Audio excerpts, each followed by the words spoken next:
Good day po sa lahat! Gusto mo rin ba ng maraming friends, followers, supporters dito sa TikTok?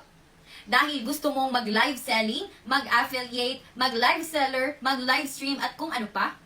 Pero ang problema mo, hindi mo alam paano mabilis paramihin ang iyong followers. Wait! Huwag mo po munang skip or scroll up itong ating video dahil may ituturo po ako sa iyong 2 tips na makakatulong po sa iyo para mabilis maparami ang iyong followers.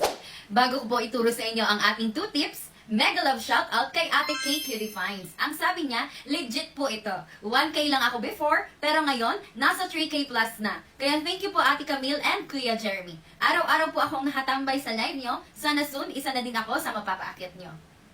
Congratulations po sa iyo, Ate K Cutie Finds. At hindi lang po 3K plus dahil naka 4K plus ka na. Kung gusto niya rin makarami kagaya ni Ate K Cutie Finds, ay mag-stay tuned dahil ituturo ko na po ang ating 2 tips. First tip tayo kaagad, ang proper engagement. Meron lang po akong 6 simple steps on proper engagement na dapat po ninyong gawin dito mismo sa ating video. First, patapusin niyo po itong ating video hanggang dulo.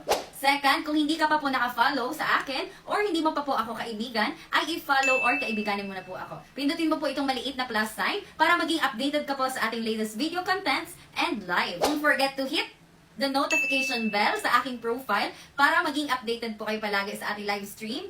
At i-select nyo po yung all doon sa ating video contents and i-select nyo din po yung all sa ating live content. Third, heart or like this video.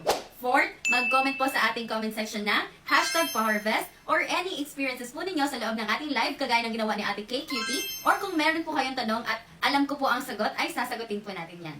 Lahat po na nagko-comment dito sa ating comment section ay makipag-engage po kayo or makipag-interact po kayo sa kanila. Kaibiganin niyo po sila at i-follow niyo po sila and then replyan niyo yung mga finalo ninyo ng pa-harvest back or done at i-like niyo po ang kanilang mga comment para ma-notify po sila na hinarvest mo na po sila at para mabalikan ka na lang po nila. Panglima po natin ay ang ating save button. Add this video to your favorites. And pang-anim ay ang ating share button. Share with your friends, families, followers, supporters para mas marami pa po tayo matulungan na lumago at umangat ang kanilang accounts. Repost nyo na din po para mas marami makakita nitong ating video and copy link para pwede natin ma-share sa iba't ibang social media platforms.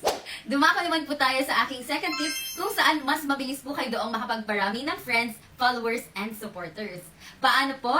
Kung nakikita niyo pong naka-blink or nakailaw itong aking profile, ibig sabihin po nun ay naka-live po ako. Pindutin niyo lang po yan and makakapasok ka na po sa aking live. Magsipag na po kayo kaagad sa ating comment section, maging active and maging visible. Sundin niyo lang po yung ating mga simple instructions and guide kung ano po ang gagawin natin sa loob ng ating live at sigurado naman po akong aangat po kayo. Also, a piece of advice, magstay po kayo na matagal sa ating live para makita niyo po talaga ang result. Paki-follow na din po si Jeremy, yung co-host ko po sa aking live. At kung may free time po kayo, kita-kits po tayo sa aking live!